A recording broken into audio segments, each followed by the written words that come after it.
আজকে দিদা আর আমি দুধ দিয়ে ভাত খেয়ে খুব মজা করব। দিদা খুব খুশি হবে।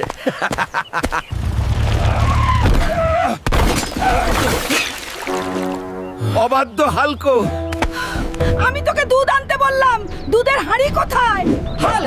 আমি তোমাকে দুধ আনতে বলেছিলাম, দুধ কোথায়? তুমি দুধ আনোনি। নানি একজন সাইকেল আরোহী ধাক্কা দিয়েছে এবং সব দুধ ফেলে দিয়েছে। এবার আবার যাও, দুধ নিয়ে এসো। আমার বাড়ি থেকে বেরিয়ে যা, তুই একটা দুর্বৃত্ত হাল। আমাকে আজ আমার সম্মান বাঁচাতে হবে। বাড়িতে কোনো খাবার নেই, দিদিমা একা অপেক্ষা করছেন, আমাকে কিছু নিতেই হবে। দুর্বৃত্ত হাল। এখন আমি এই হরিণটিকে বাড়ি নিয়ে যাব, দিদা খুশি হবে।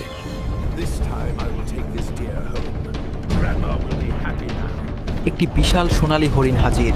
হাল্কের সাথে ফিয়ার্স যুদ্ধ, তার গর্জনে জঙ্গল নীরব। এরপর হাল্ক হাসতে হাসতে